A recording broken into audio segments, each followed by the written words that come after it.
according to which every person determines his own fate with his thoughts, words, and actions.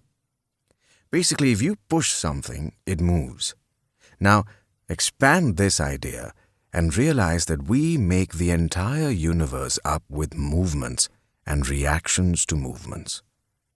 Your body gets created by the love-making movements of your parents, then by the movement of the sperm into the egg, the reproduction of the zygote, the formation of organs, and the absorption of nutrients. Our body keeps itself alive through movements, visible movements, invisible movements, and millions of tiny electrochemical movements.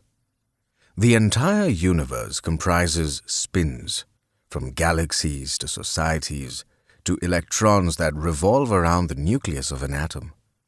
Movement is the essence and quality of all creation. So what keeps everything going? You can say that the universe works on the fuel of karma.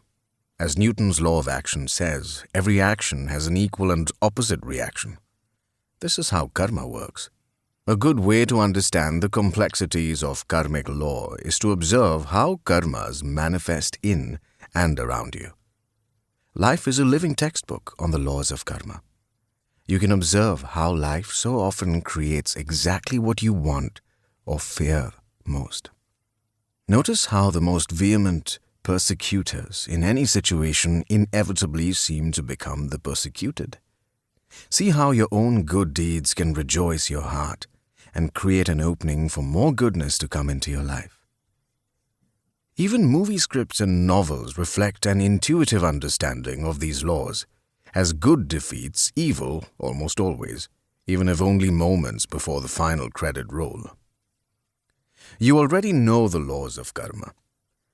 Basically, karma is a law of the universe like any other, but society has not understood it fully yet.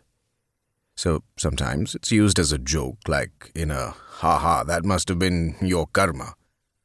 This line would be like making a joke after someone falls, saying, "Ha-ha, that must have been gravity." Well, humans have been using the laws of karma since the beginning. When an unknown caveman first discovered that putting his hand in the fire created pain and did not do so again. Karma is like the wind. By visualizing the idea of karma, you can imagine a large and deep lake, the lake of your soul.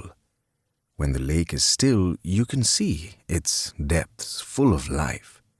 But on a windy day, with leaves and twigs hitting the surface of the water, it gets covered in ripples, where the view of its depths becomes obscured. In this metaphor, you can find examples of two types of karma.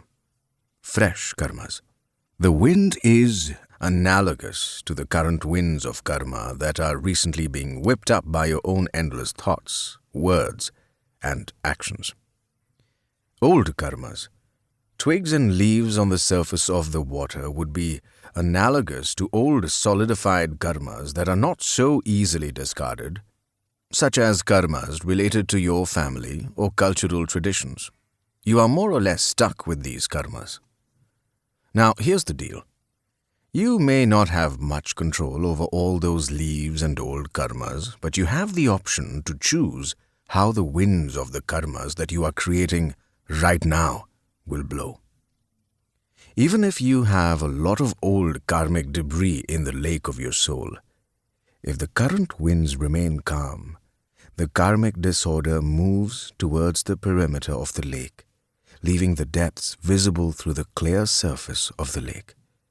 However, if you generate a lot of violent winds by performing all kinds of noisy, ego-based actions, you will have a messy and obstructive surface.